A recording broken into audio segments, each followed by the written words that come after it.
களங்கிடும் மகனே வருவாயா, இயேசு அழைக்கின்றார். கண்ணீர் துடைப்பார், மார்போடு சேர்ப்பார், மாறாது அன்பு நம் இயேசு. கண்ணீர் துடைப்பார், மார்போடு சேர்ப்பார், மாறாது அன்பு நம் இயேசு.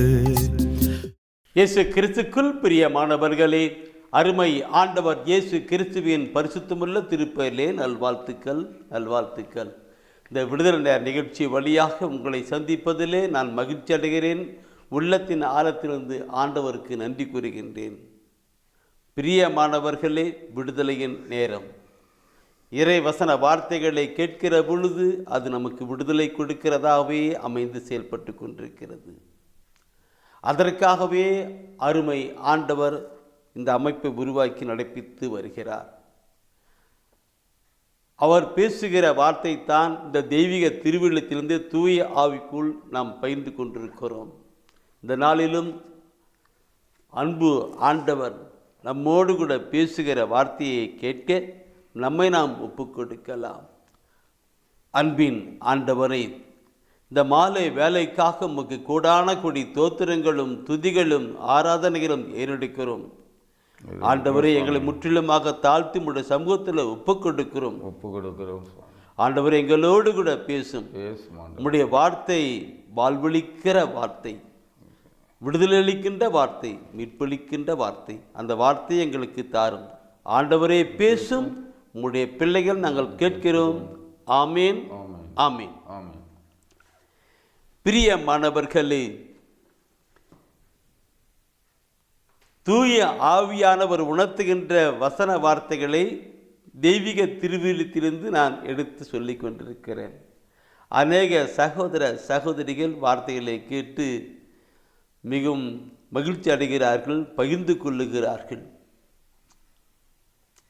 கடந்த நாட்களிலே தூய்மையாக வாழ்வது எப்படி என்ற ஒரு செய்தியை ஒரு சகோதரன் கேட்டான். அந்த சகோதரன் கேட்டதினாலே தூயாவின் ஒத்தப்பட்டு அந்த செய்தியை கொடுத்தேன். அதை கேட்ட சகோதரர் மற்றவர்கள் எல்லாம் இந்த செய்தியை மிக பயனுள்ளதாய் அமைந்தது, அது எங்களுக்கே சொல்லது பட்டது போலவே இருந்தது என்று சொன்னார்கள். எல்லா துதி கன மகிமையும் அருமை ஆண்டவருக்கு. பிரியமானவர்களின் நாம் பரிசுத்தமானவாக வேண்டும் என்று விரும்புகின்றவர் தான் அவர். அதுக்காகத்தான் அந்த வார்த்தைகள் எல்லாம் கடந்து வருகிறது. இந்த நாளிலும் பார்க்கிற பொழுது தூய ஆவியான உணர்த்துகின்றபடினாலே தூய உணர்த்துகின்ற வசன வார்த்தைகளை தெய்வீக திருவிழத்திலிருந்து நான் உங்களுக்கு தளர்ந்து விரும்புகிறேன். காலத்தை முற்றிலுமாக பயன்படுத்திக் கொள்ளுங்கள் என்கிற ஒரு நிலை இருக்கிறது. காலத்தை முற்றிலும் பயன்படுத்திக் கொள்கின்றிருக்கிறது. அந்த காலத்தை முற்றிலும் பயன்படுத்திக் கொள்ளுங்கள் நிலையிலே பார்க்கிற பொழுது இப்போ தவக்காலம் வர இருக்கிறது. தவக்காலம் என்பது மனமாற்றத்துக்குரிய காலம் இல்லையா? அந்த காலம் அடுத்து வருகிற நாட்களில் அதை பற்றி நாம் பார்க்க இருக்கிறோம். ஆனால் அதுக்கு முன்னாடி ஒரு முன் அறிவுரை என்றபடி நிலையிலே ஒரு கருத்தை நான் இந்த நாளிலே தூயான் உணர்த்துவதை நான் சொல்ல விரும்புகிறேன். முன்னுரை என்கிற நிலையிலே அந்த கருத்தை சொல்ல விரும்புகிறேன். இன்று தூயான் உணர்த்துகிற கருத்து வார்த்தை, பரலோகம் செல்ல தகுதியுடையோர் யார்? பரலோகம் செல்ல தகுதியுடையோர் யார்? அதுதான் நாம் சிந்திக்க இருக்கிறோம். இன்னைக்கு நாமெல்லாம் பார்க்கிற பொழுது எல்லாரும் அப்படியே வாழ்ந்துட்டு அப்படியே போயிட்டு இருக்கிறாங்க. எல்லாரும் பரலோகத்துக்கு போக முடியுமாக்கும்? பரலோகத்துக்கு போக முடியுமா? ஏதோ கடமை கண்டி அப்படியே போயிட்டு இருக்கிற பொழுதெல்லாம் போயிட முடியுமா? இல்லை. திருச்சட்டம் சொல்லுகிறது தான் உண்மை. இந்த திருச்சட்டத்துக்கு மாறாக யாரும் எதுவும் சொல்ல முடியாது, செய்ய முடியாது, நடத்த முடியாது. பைபிளை பார்க்கிறோம். திருவெளிப்பாட்டில் சொல்லுகிற பொழுது இந்த திருச்சட்டத்துக்கு கூட்டவோ குறைக்கவோ இணைக்கவோ அணுக்கவோ முடியாது. எழுதப்பட்டது தான் என்று அவர் சொல்லப்படும். எனவே நாம் நம்முடைய வாழ்க்கையில் பார்க்கணும். அந்த விண்ணக வாழ்வுக்கு பரலோக வாழ்வுக்கு செல்வதற்கு எப்படி என்று. அது நிறைய கருத்து இருந்தாலும் கூட ஒரு சில கருத்தை நான் உங்களோடு கூட அந்த ஒரு 7 பாயிண்டாக நான் சொல்ல விரும்புகிறேன். முதலாவது பார்க்கணும். முதலாவது யோவான் நற்செய்தியிலே 3ஆம் அதிகாரத்திலே 3வது வசனத்தை நீ படித்து பார்க்கணும். அதில் அவர் சொல்லுகிறார், யோவான் 3:3 சொல்லுகிறார், நான் இயேசு அவரை பார்த்து, மறுபடியும் பிறந்தால் அன்றி எவரும் இறையாட்சியை காண இயலாது என மிக உறுதியாக உமக்கு சொல்கிறேன் என்றார். இயேசு ஆண்டவர் சில வேலையை பேசும்பொழுது உண்மையிலும் உண்மையாக உங்களுக்கு சொல்லுகிறேன், உறுதியாக உங்களுக்கு சொல்லுகிறேன் என்று வார்த்தை சொல்லியிருப்பார். பைபிள் படித்தா தெரியும். உண்மையிலும் உண்மையாக சொல்லுகிறேன், உறுதியாக சொன்னார். அப்போ அந்த வார்த்தை மிக முக்கியமான அழுத்தமான காரியங்களாய் இருக்கிறது இல்லையா? பாருங்கள், அதனால இருக்கும் மறுபடியும் பிறந்தால் அன்றி ஒருவரும் இறை ஆட்சியை காண இயலாது என உங்களுக்கு உறுதியாக சொல்லுகிறேன் சொல்லுகிறார். மறுபடியும் பிறக்கும். அந்த மறுபடியும் பிறக்கிறது நிலை என்னை பார்க்கும் பொழுது அங்கே அப்படி சொல்றார், மறுபடியும் பிறக்க. அன்பானவர்களே, அவருடைய சீடர் அவங்க நிகழ்வு இருக்கிறார்.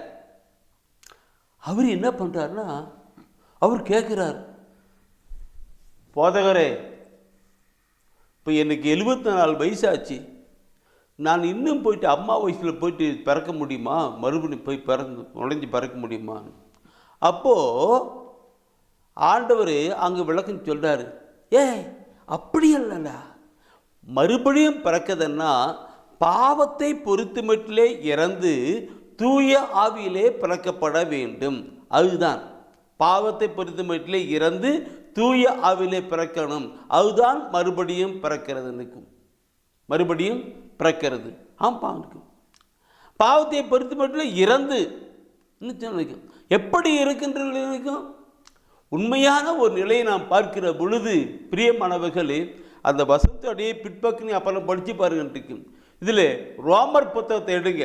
ரோமர் புத்தகத்தில் எடுக்கும் பொழுது அந்த பாவத்தை பொறுத்து மத்தியில் இறந்த கருத்தை அங்கே சொல்லியிருப்பாங்க. அது ரோமர் புத்தகம் 6ஆம் அதிகாரத்தினுடைய ஒவ்வொரு கருத்தும் அழகான கருத்து, இதை சார்ந்த கருத்து தான் இருக்கிறது. அதில் நீங்கள் படித்து பாருங்க. அந்த பாவத்தை பொறுத்து மத்தியில் இறந்து என்கிற ஒரு கருத்தை நாம் பார்க்கிற பொழுது உண்மையாகவே திருமுழுக்கின்ற கருங்களாய் கொண்டு வருகிறது தான் அங்கே பார்க்க முடிகிறது. 6ஆம் அதிகாரம் 2வது வசனத்தை படித்து பாருங்க. என்ன சொல்லுகிறது? பாவத்தை பொறுத்த மட்டில் செத்து விட்ட நாம் எவ்வாறு தொடர்ந்து பாவ வாழ்க்கை வாழ முடியும்? இல்லையா? பாவத்தை விட்டு இறந்துன்னு சொன்னது தான். அப்போ இறந்து விட்டோம், தூய ஆவியிலே அவன் மறுபிறப்பு பிறக்கிறான். அப்போ அவனுடைய வாழ்க்கையெல்லாம் பரிசுத்தமான ஒரு வாழ்க்கையாய் இருக்கும் என்று திருமறை திவ்ய சொல்லுகிறது. நான் இதுக்கு ஏற்கனவே கேட்டிருப்பேன், மறுபடியும் பிறத்தலை குறித்து சொல்லியிருப்பேன். பார்க்கணும் பிரியமானவர்களே, நாம் எப்பவுமே ஒவ்வொரு வருஷமும் பாவம் செய்யுது, அப்படி பண்ணிட்டு போட்டுக்கிறது இல்லை. மறுபடியும் பிறக்கின்ற ஒரு நிலையிலே கடந்து வரணும். மறுபடியும் பிறந்த நிலையிலே வரணும். மறுபடியும் பிறக்கிற அந்த பாவத்தை பொறுத்த இறந்து தூய ஆவிலே பிறக்கிறவன். அப்போ அதுதான் சொல்றாரு, மனிதரால் பிறக்கிறவன் மனித இயல்பை, கடவுளால் பிறக்கிறவன் கடவுளுடைய இயல்பை கொண்டிருப்பான். இதெல்லாம் நிறைய சொல்லி இருக்கின்றன. மறுபடியும் பிறக்கிற பொழுது அவன் பரிசுத்தமானவர். அப்படிப்பட்டவர்கள் தான் விண்ணக வாழ்வுக்கு, அந்த விண்ண பரலோக வாழ்வுக்கு உரிமையாக இருக்கிறார்கள். நான் சொல்லுகிற பொழுது என் அன்பானவர்களை தூய அவனை நான் உணர்த்துகிறதுனால சொல்லுகிறேன். நீ பார்க்கணும். இல்லை அப்படி தான் பைபிளில் அழுத்தமாக சொல்லப்பட்ட வார்த்தையில் இருக்கிறது. புனித பவுலடிகள் சொல்லுவார். என்ன சொல்லுவாருனாக்க, கலாத்தியர் 5ஆம் அதிகாரத்திலே, கலாத்தியர் நான் சொல்கிறது பாருங்க, அது தவக்காலத்தில் வரலாறு. ஆனால் இப்போ சொல்லி முடிக்கிறேன், இறையாட்சி இல்லை என்று இயேசு சொன்னார் அல்லவா? அந்த கருத்தை தான் நீ மீண்டும் இங்கே கொண்டு வருகிறேன். கலாத்தியர் 5ஆம் அதிகாரத்திலே 19, 20, 21 வசனத்தை நீ படித்து பாருங்கள். அப்படிப்பட்ட மக்கள் யாராவது அங்கே போக முடியுமா? எடுக்கலாம், படிங்க, படிங்க. கலாத்தியர் 5ஆம் அதிகாரம் 19, 20, 21 வசனத்தை ஊனியல்பின் செயல்கள் யாவருக்கும் தெளிவாய் தெரியும். ம் அவை பரத்தமை, கெட்ட நடத்தை, காமவெறி, சிலை வழிபாடு, பில்லிசூனியம், பகைமை, சண்டை சச்சரவு, பொறாமை, சீற்றம், கட்சி மனப்பான்மை, பிரிவினை, பிளவு, அழுக்காறு, குடிவெறி, களியாட்டம் முதலியவை ஆகும். இத்தகையவற்றில் ஈடுபடுவோர் இறையாட்சியை உரிமை பேராக அடைவதில்லை என்று நான் ஏற்கனவே சொன்னேன். அதையே இப்போதும் மீண்டும் சொல்கிறேன்.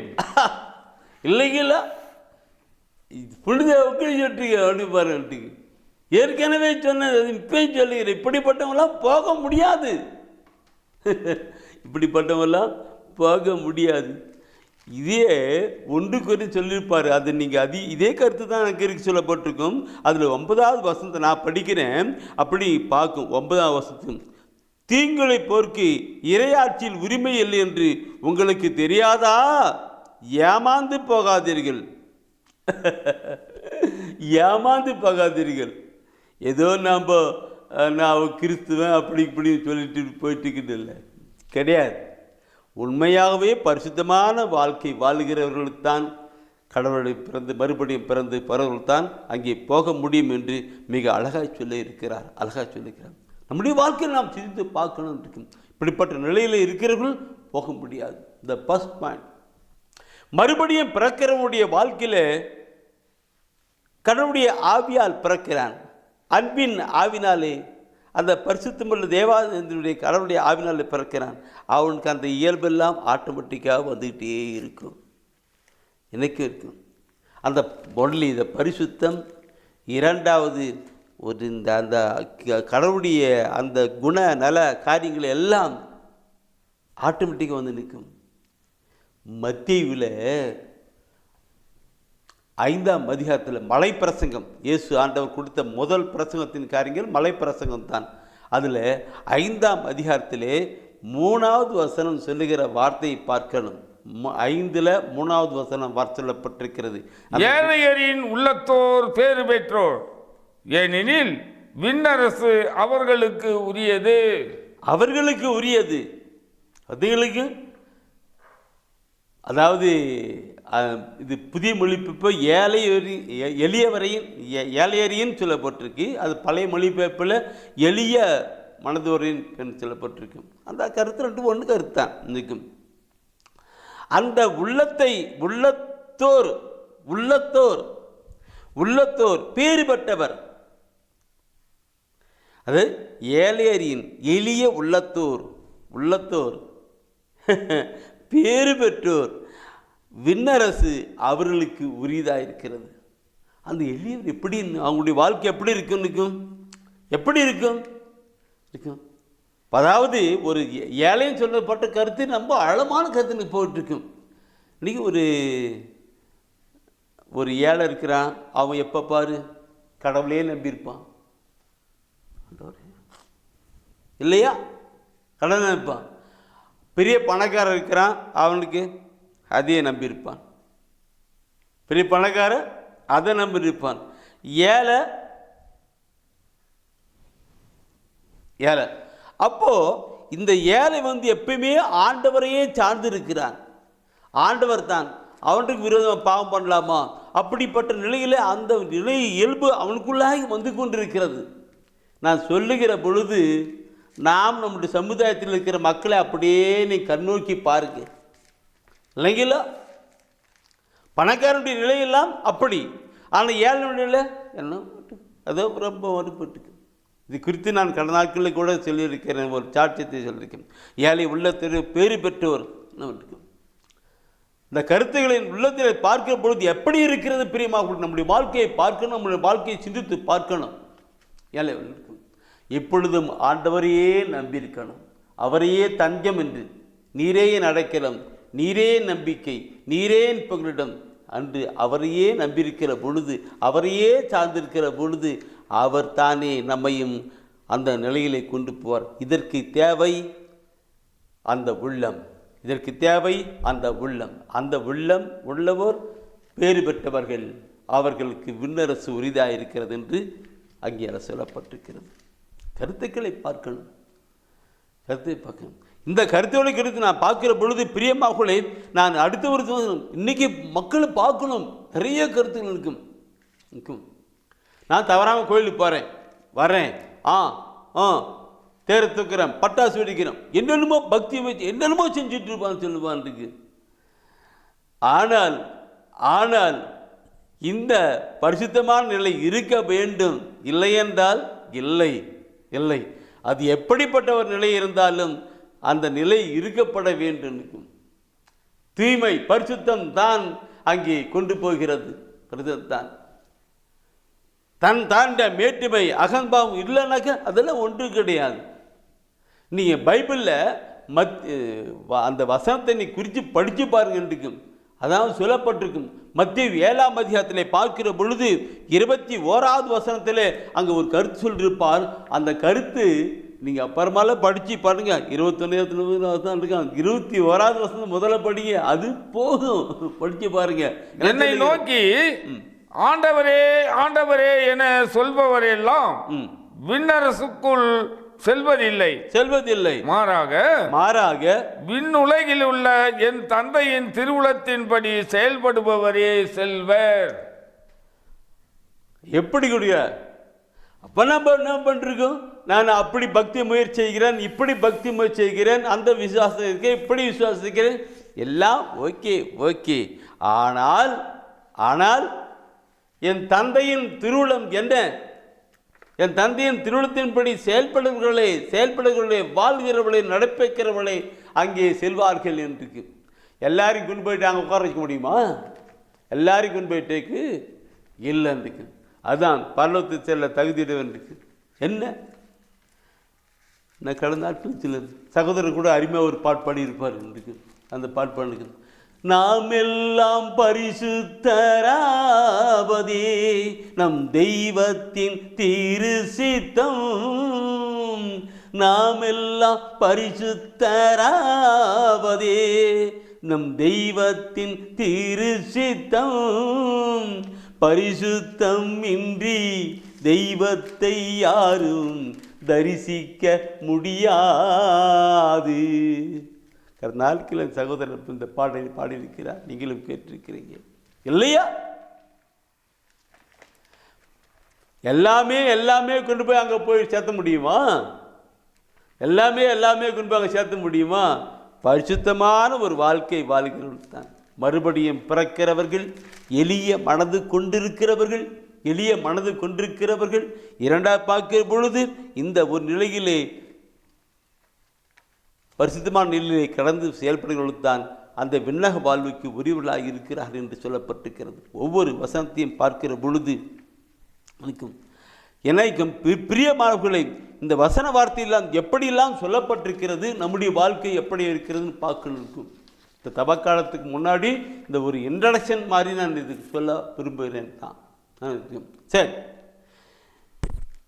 பைபிளில் அப்படி சொல்லப்பட்டு மத்தியிலே அதே மத்தியை எடுத்து பாருங்க. மத்தியை எடுத்து பார்த்துங்க. நீங்கள் பார்க்கனாக்க நான் நிறைய சொல்லணும், துயரம் உணர்த்திட்டே இருக்கிறார். ஆனால் நேரம் குறைவாக இருக்கிறதுனால கொஞ்சம் போகிறேன். மத்திய 5ஆம் அதிகாரத்தில் 10, 11, 12 வசனத்தை நீ பாப்பினாக்க அதில் சொல்லப்படுகிறது.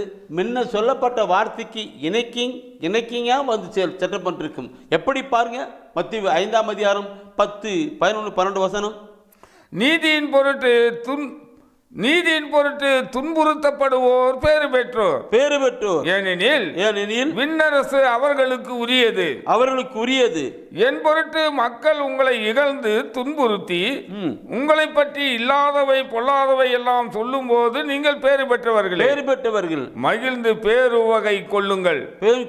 ஏனெனில் விண்ணுலகில் உங்களுக்கு கிடைக்கும் கைமாறு மிகுதியாகும். இவ்வாறே உங்களுக்கு முன்னிருந்த இறைவாக்கினர்களையும் அவர்கள் துன்புறுத்தினார்கள்.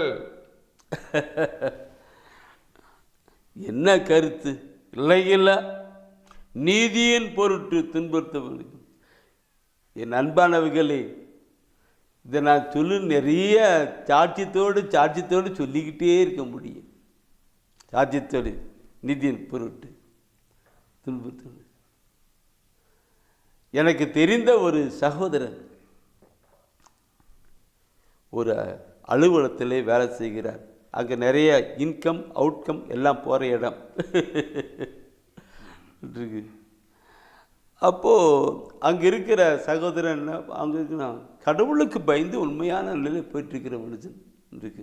ஒவ்வொரு நாளும் பைபிள் படிப்பான் அப்படி தவறாமல் திருப்பலிகள் அட்டம் பண்ண அப்படி அப்புறம் வீட்டில் ஜம்மனு எல்லாம் பக்தி இருக்கும்.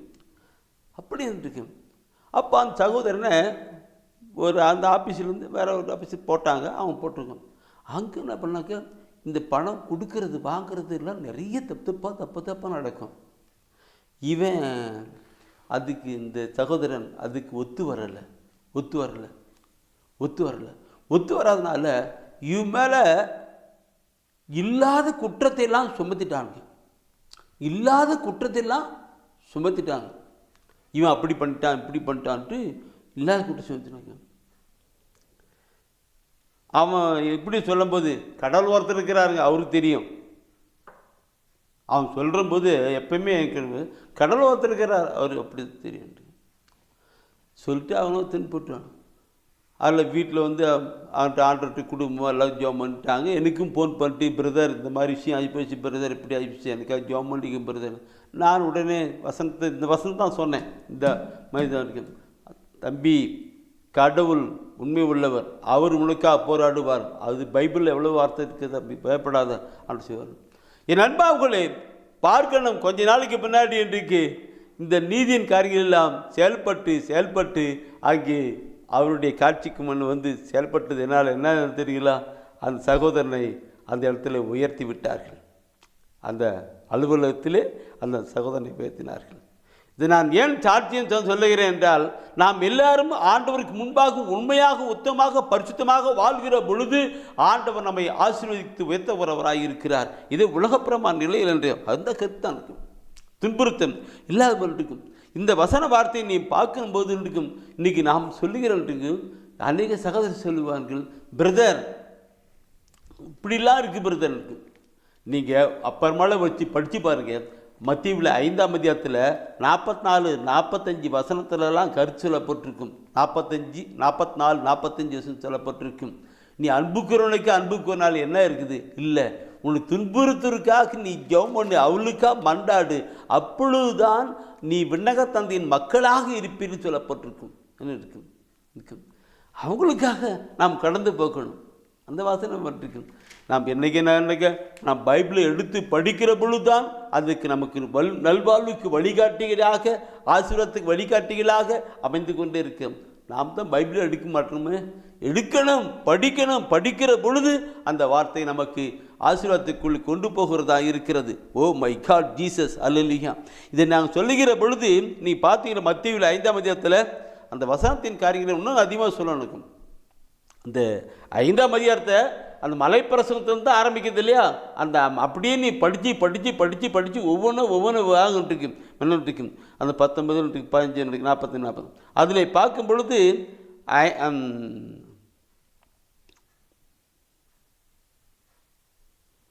20ஆவது வசனம் ஒரு வார்த்தை சொல்லப்பட்டிருக்கு. இந்த கருத்தை நீ குறிச்சுக்கிடு.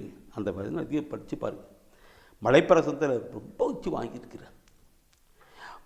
இதில் பார்க்கும் பொழுது சிலர்லாம் மறைநூல் அறிஞர் பரிசேயர் நெறியை விட உங்கள் நெறி சிறந்திருக்கட்டும் சொல்வார்.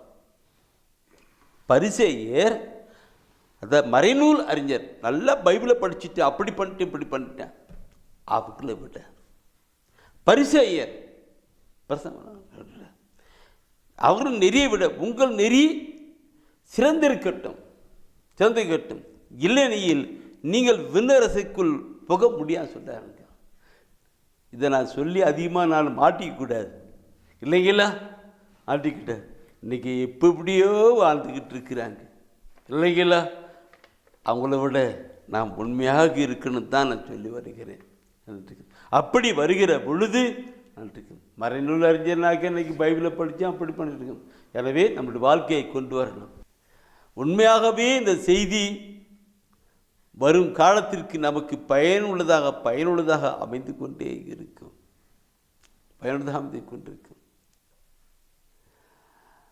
என் அன்பானவர்களே, நாம் அவருடைய விண்ணக வாழ்வுக்கு எல்லாம் கடந்து போக வேண்டும் என்று நாம் விரும்பி கடந்து வருகிற பொழுது ஆண்டவர் நம்ம தேவையெல்லாம் அவர் சந்தித்து ஆசீர்வதிக்கிறவராக இருக்கிறார். சரிங்க, இன்னைக்கு இந்த கருத்துக்களை நான் சொல்லுகிற பொழுது எப்படி மக்கள் கடந்து வரணும்.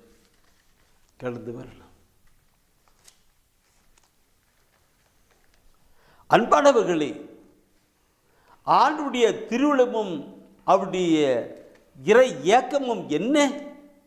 நாம் எல்லாம் கொண்டு வரணும்.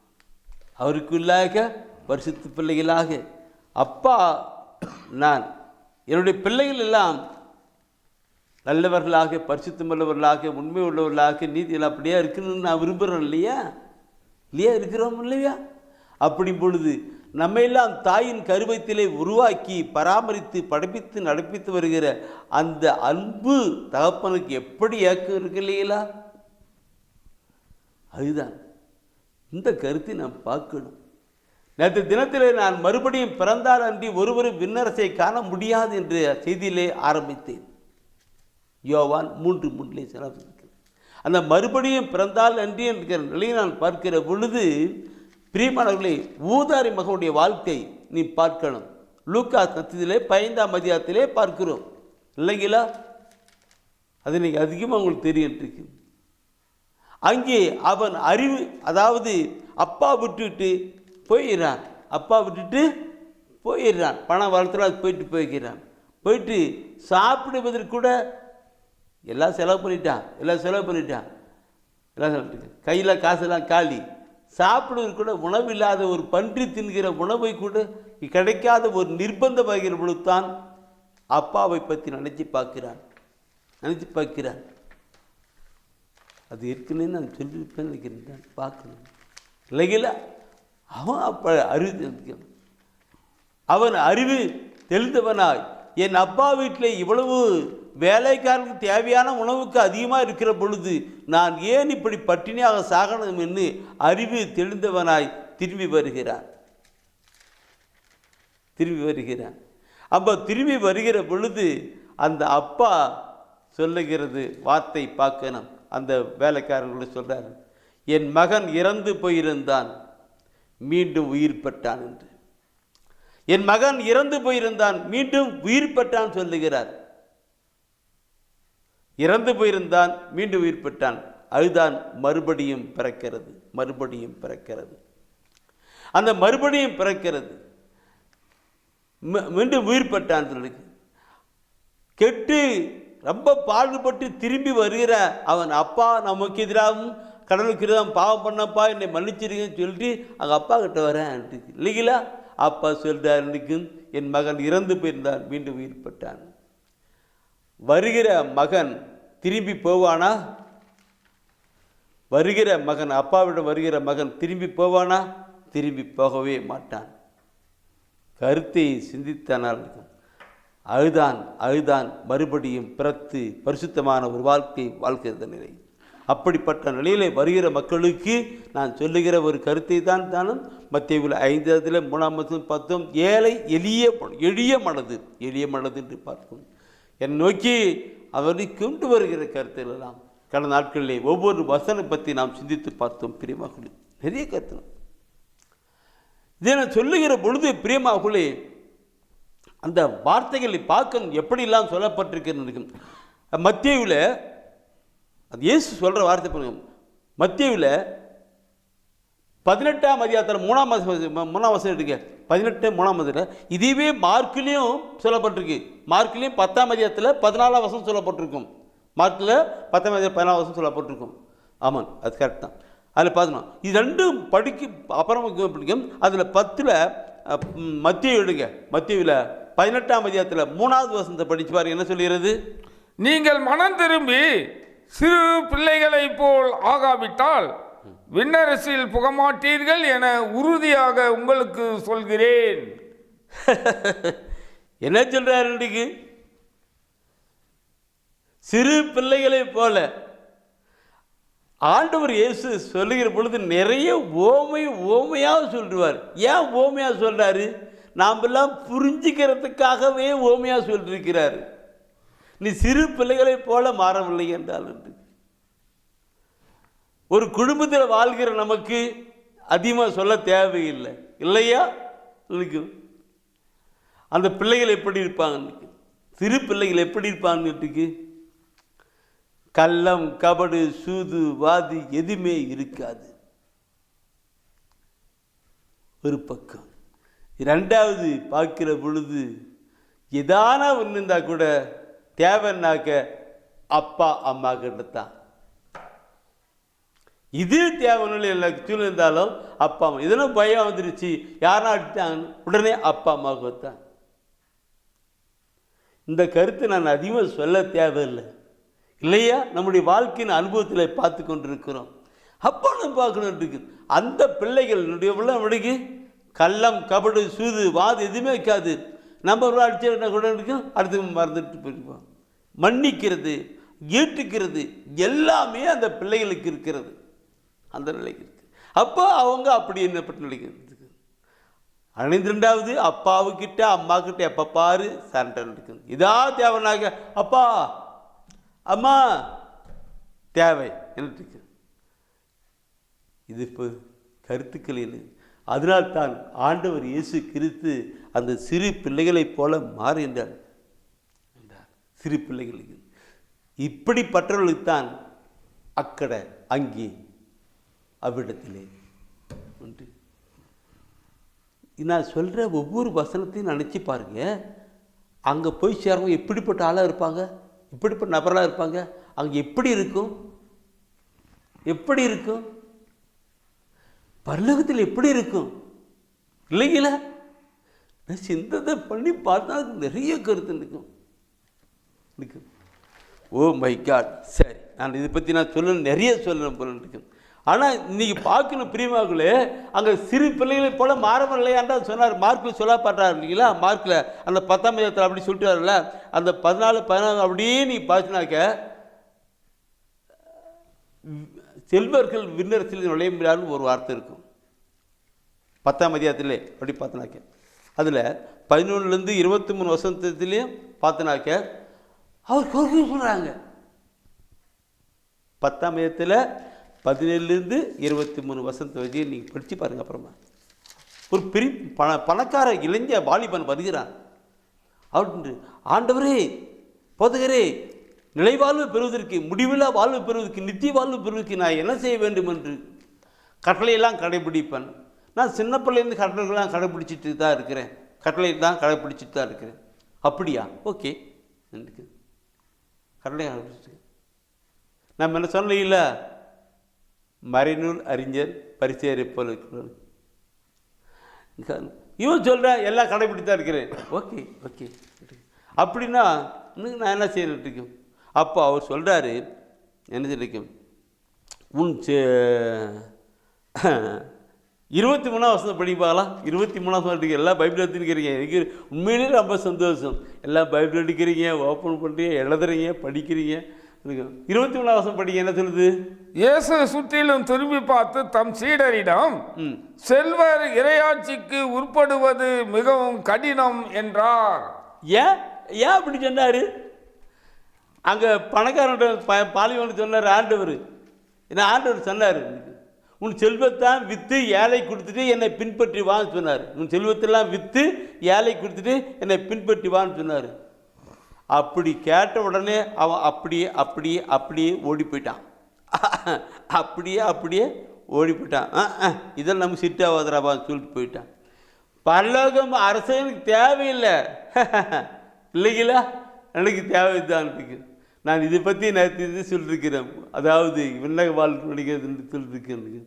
அந்த வசனத்துடைய அந்த 23 படிச்சுக்கு தானே, அந்த 24 அந்த 25 அந்த 25ஆம் வசனத்தை படித்து பாருங்க என்ன சொல்லுகிறது. எனக்கு அவர்கள் இறையாட்சிக்கு உட்படுவதை விட ஊசியின் காதில் ஒட்டகம் நுழைவது எளிது என்றார்.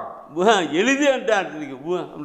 இப்படிப்பட்ட பணக்கார நிலையில் இருக்கிறவர்கள் அவங்க பைபிள் படிக்கிறேன், அதை செய்கிறேன், இதை செய்கிறேன்லாம் சொல்லுவாங்க. ஆனால் இந்த வாலிப சகோதரர் எப்படி சொன்னானோ அதே மாதிரி தான் போயிடுவான்ருக்கு. அதனால தான் எனக்கு சொல்லுகிறேன்ருக்கு. நான் எல்லாரும் சொல்லவில்லை, உங்களும் பெரிய நிலையில் இருக்கிறீங்க சொல்லிருக்கு. அந்த நிலைக்கு உட்பட என்னை இயேசுவாண்ட சொல்லுகிறார். பணத்தின் மீது ஆசை கொண்டிருக்கிறதை கொண்டு வருகிறார். பார்க்க நம்முடைய வாழ்க்கையை பார்க்கிற பொழுது இறைவசன பைபிளில் இறைவசன வார்த்தை எப்படிலாம் சொல்லப்பட்டிருக்கிறது வாசலை பார்க்கணும். சரி, இதை பின்னாடி நான் அப்படியே சொல்லி வருகிறேன். பிரியமாகுலி, இயேசுவை இன்னைக்கு பார்த்தோன்னாக்கா நிறைய சகோதர சகோதரிகள் நல்ல பைபிள் படித்து எல்லாம் ஒரு தியானாட்டம் பண்ணுவாங்க. தியானாட்டம் பண்ண பின்னாடி அவங்க நல்ல பைபிளெலாம் படிப்பாங்க, தவறாமல் கோயிலுக்கு போவாங்க, வீட்டில் குடும்ப ஜாமெல்லாம் பண்ணுவாங்க, நல்ல பக்தி முயற்சி இருப்பாங்க. ஆனால் அவங்களுடைய வாழ்க்கையில் பார்க்கும் பொழுது சின்ன பண்ண போராட்டம் இருக்கும். அப்படி வாழ்க்கையில் இருக்கும். முன்ன லூக்காஸ் செய்தி எடுங்க, அதில் ஒரு வார்த்தை சொல்லப்பட்டிருக்கிற வார்த்தை அருமையான ஒரு வார்த்தை இருக்கும். லூக்காஸ் 9ஆம் அதிகாரத்தில் ஒரு வார்த்தை சொல்லப்பட்டிருக்கும். லூக்காஸ் 9ஆம் அதிகாரத்தில் அந்த 57 நீங்கள் பார்த்தீங்கன்னாக்க திரும்பி போகிறத பற்றி சொல்லப்பட்டிருக்கோம். திருப்பிடுவான் யார் யார் இயேசுக்கு பின்னாடி வந்த எல்லாத்தையும் அர்ப்பணம் பண்ணிட்டு வந்தான், எல்லாத்தையும் விட்டு வந்தவங்கன்னு எல்லாம் வருவாங்க. இயேசு அந்த சொல்கிறாரு, குழந்தை நாங்கள் போயிட்டு, அதாவது எங்கள் அப்பா இறந்து போயிட்டார், அவர் போய் அடக்க மாட்டேன், நீ அடக்கம் பண்ண வேண்டாம், அது அவர் இறந்தவனை அடக்கம் பண்ணிக்குவாங்க. அது ஒருத்தன் விட்டு எல்லாம் அப்படி போட்டு வராங்க. இயேசுக்கு பின்னால் அப்படியே வராங்க. ஆனால் அதில் ஒரு சிலர் பிட்டுட்டு போகிறதை பார்க்கலாம் இருக்குது.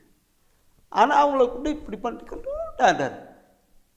இது நான் சொல்லுகிற பொழுது நிறைய பேர் நல்ல தியானம் போயிட்டு வந்து பைபிள் படிப்பாங்க, ஜெபம் பண்ணுவாங்க, தவறாமல் கோயிலுக்கு போயிட்டு எல்லாம் போயிட்டுருப்பாங்க. ஆனால் கொஞ்ச நாளைக்கு பின்னாடி அப்படியே அப்படியே அப்படியே அப்படியே பின்னுட்டு போயிடுவாங்க.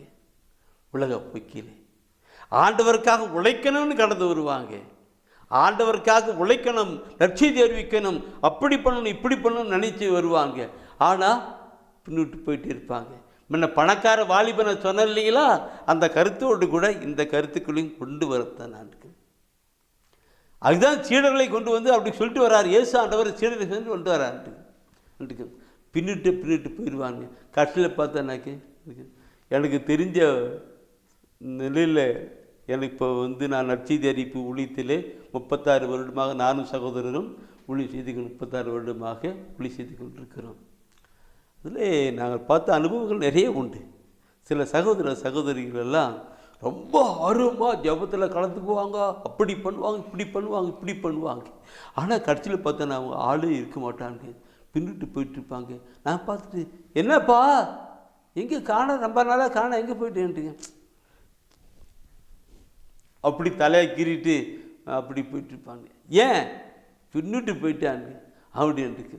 சில வேலையில் ஆண்டவருடைய பணியை செய்கிறது தவறான நிலை போய்க்கும் பொழுது இந்த ஏறு உழுறது நேராக அது போனதான் அது உழ முடியும் சொல்லப்பட்டிருக்கும். ஓ மை காட், அந்த லூக்காஸில் 9 படிச்சு தானே 50 அது 62வது வசனத்தை படித்து பாருங்க, என்ன சொல்லுகிறது?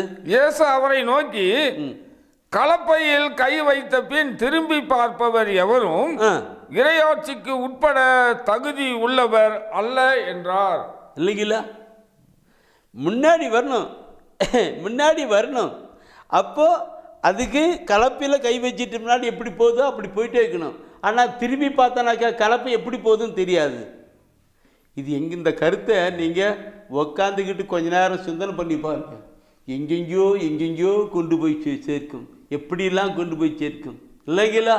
சிந்திக்கணும். இறைவசன வார்த்தையை சிந்தி பார்க்கணும். கலப்பை இப்படியெல்லாம் நான் பார்க்கிற பொழுது என் பிரியமாகுள்ளே நீ வாழ்க்கை எந்த நிலையில் இருக்கிறோம் என்பதை நினைத்து பார்க்கும்போது எப்படி இருக்கிறது ஆக்கணும். ஒவ்வொரு வார்த்தையிலும் பரலோகத்திலே செல்ல தகுதி உடையவர்கள் யார்? நான் அப்படியே கொண்டாந்து இதெல்லாம் கொண்டாந்து அப்படியே கடைசியில் திருவெளிப்பாடு எடுங்க. கடைசியில் திருவெளிப்பாடு, இந்த கடைசி புத்தகம் திருவெளிப்பாடு. அந்த திருவெளிப்பாட்டில் அவர் சொல்லப்பட்ட வார்த்தைக்கு எனக்கு ரொம்ப இருக்கும். எனக்கு விட்ட வார்த்தை அருமையாக இருக்கும். 21ஆம் அதிகாரத்தில் 27வது வசனம் குறித்து சொல்லப்பட்டிருக்கு. அதில் அவர் சொல்லுவார், தீட்டுப்பட்டது எதுவும் ஒருபோதும் அதில் நுழையாது. அதுபோல் அருவருப்பானவற்றை செய்பவரும் பொய்யரும் அதில் நுழைய மாட்டார்கள். ஆட்டுக்குட்டி வைத்திருக்கும் வாழ்வின் நூலில் பெயர் எழுதப்பட்டவர்கள் மட்டுமே அதில் நுழைவார்கள். ஆட்டுக்குட்டி, எந்த ஆட்டுக்குட்டி? உலகின் பாவங்களை போக்க வந்த தேவ ஆட்டுக்குட்டியாகி இயேசு கிறிஸ்து ஒரு நூலை வைத்திருப்பார். அந்த நூலில் பேர் யார் எழுதப்பட்டிருக்கிறார்களோ அவர்கள் தான் போவார்கள் என்று. எனவே நம்முடைய வாழ்க்கையில் நாம் எங்கெல்லாம் எப்படிலாம் பின்னிட்டு போனோம் பார்க்கணும். அவருக்கு முன்னாடி போயிட்டே இருக்கணும். அவரை கண்மண் வைத்து நாம் போய்கொண்டே இருக்கணும்.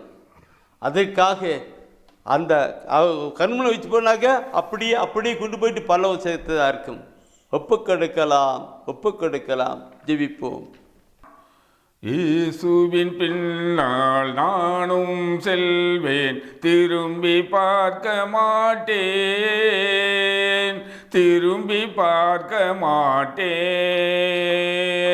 இயேசுவின் பின்னால் நானும் செல்வேன், திரும்பி பார்க்க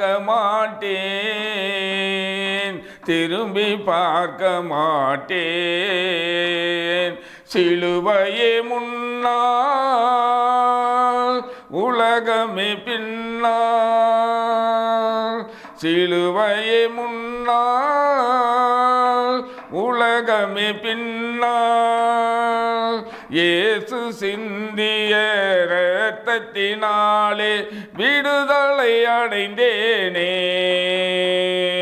இயேசுவின் பின்னால் நானும் செல்வேன், திரும்பி பார்க்க மாட்டேன்.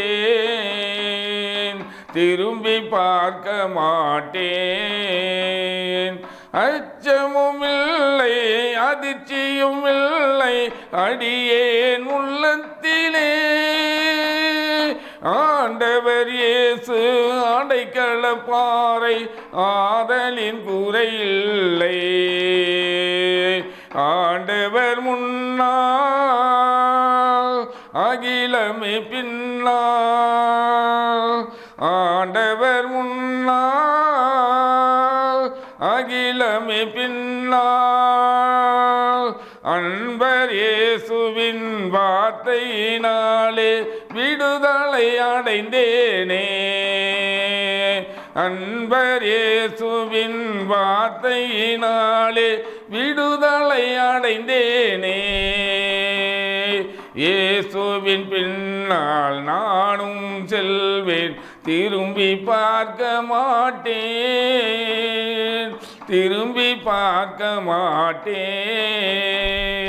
தாயும் அவரே, தந்தையும் அவரே, தரணியில் நமக்கெல்லாம் சேயர்கள் நம்மை செவ்வழி நடத்தும் ஆயன் அவரன்றோ. ஆயனே முன்னால், அழகையே பின்னால். அழைக்கும் இயேசுவின் அன்பு மொழியிலே ஆறுதல் அடைந்தேனே. அழைக்கும் இயேசுவின் அன்பு மொழியிலே ஆறுதல் அடைந்தேனே. இயேசுவின் பின்னால் நானும் செல்வேன், திரும்பி பார்க்க மாட்டேன்.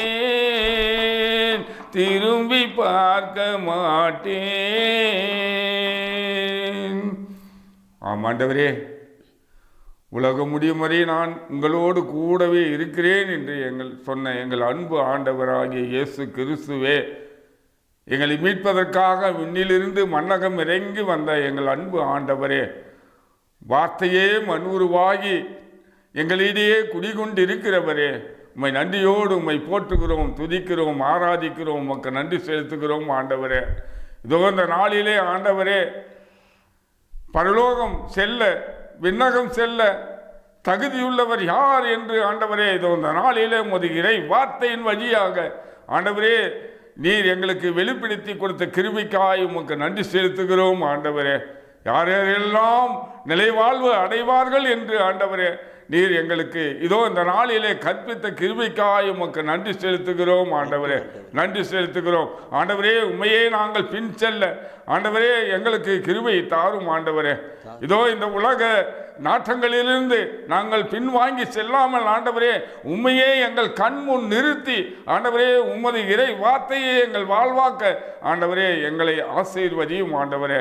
இதோ இந்த நாளிலே அந்த செய்தியை கேட்டுக்கொண்டு இருக்கிற ஒவ்வொருவரையும் ஆசீர்வதியும் ஆண்டவரே. ஆண்டவரே அப்பா உம்மை நன்றியோடு உம்மை துதிக்கிறோம். பிள்ளைகளாகிய நாங்கள் ஆண்டவரே உம்மை நோக்கி இருக்கிறோம் ஆண்டவரே. சிறு பிள்ளைகளாக எங்களை மாற்றும் ஆண்டவரே. உமது அன்பு பிள்ளைகளாக எங்கள் ஒவ்வொருவரையும் நீர் மாற்றிக்கொண்டு இருப்பதற்காக நன்றி செலுத்துகிறோம் ஆண்டவரே.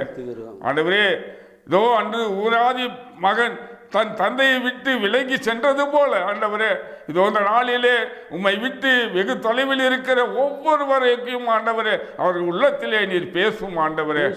ஆண்டவரே அப்பா உம்மை நன்றியோடு உம்மை துதிக்கிறோம். வருகின்ற தவக்கால நாட்களிலே ஆண்டவரே உம்மை நினைத்து உம்முடைய பாடுகளை நினைத்து எங்களுக்காக பட்ட துன்பங்களை நினைத்து ஆண்டவரே நாங்கள் எங்களையே அர்ப்பணிக்க எங்களுக்கு கிருபை தாரும் ஆண்டவரே. ஒப்பு கொடுக்கிறோம். ஆசீர்வதியும் ஆண்டவரே. நீர் ஆசீர்வதிக்கிற கிருபைக்காக உமக்கு நன்றி. இதோ இந்த இறை செய்தி எல்லா மக்களுக்கும் ஆண்டவரே இதோ இந்த தவக்காலத்திலே உமது ஆசீர்வாதத்தை பெற்றுக் கொடுக்கிற கிருபைக்காக உமக்கு நன்றி செலுத்துகிறோம் ஆண்டவரே. எங்கள் ஒவ்வொருவரையும் ஆசீர்வதியும். இதோ உடல் நோயால் வருந்துகிற ஒவ்வொருவரையும் தொட்டு நீர் குணப்படுத்தும் ஆண்டவரே. ஆண்டவரே பலவித பிரச்சனைகளால் கண்ணீரோடும் கவலைகளோடும் ஆண்டவரே துக்கத்தோடும் இருக்கிற ஒவ்வொருவரும் அருகில் இருந்து நீ ஆறுதலையும் தேறுதலையும் ஆண்டவரே நீ தாரும் ஆண்டவரே. ஒப்பு கொடுக்கிறேன். ஆசீர்வதியம். இந்த தவக்கால நாட்களிலே ஆண்டவரே உம்முடைய இறை வார்த்தையை கேட்கவும் ஆண்டவரே வாசிக்கவும் ஆண்டவரே இதோ அந்த இறை வார்த்தையின்படி நடக்கவும் எங்களுக்கு அருள் புரிய வேண்டும் என்று ஆண்டவரே நாங்கள் உம்மை மன்றாடுகிறோம் ஆண்டவரே. இதோ இந்த நாளிலே இந்த இறை செய்தியை வெளியிட ஆண்டவரே எங்களுக்கு கிருபை செய்ததற்காக உமக்கு நன்றி ஆண்டவரே. எல்லா மக்களுக்கும் உமது நற்செய்தி போக வேண்டும் என்பது உமது விருப்பம் ஆண்டவரே. எல்லா மக்களும் ஆண்டவரே உமது விண்ணரசை அடைந்து உம்மோடு கூட ஆண்டவரே நாங்கள் இருக்க வேண்டும் என்பது விரும்புகிறோம் ஆண்டவரே. அதுவே உம்முடைய சித்தம் ஆண்டவரே. இதோ இந்த நாளிலே எங்கள் ஒவ்வொருவரும் அர்ப்பணிக்கிறோம். ஆசீர்வதியும். இன்னும் பலப்படுத்தும், காத்துக்கொள்ளும். எங்கள் அருமை இயேசுவின் ஈடு இணையற்ற அற்புத பெயரிலே ஜெபிக்கிறோம் எங்கள் நல்ல பிதாவே. ஆமேன், ஆமேன், ஆமேன்.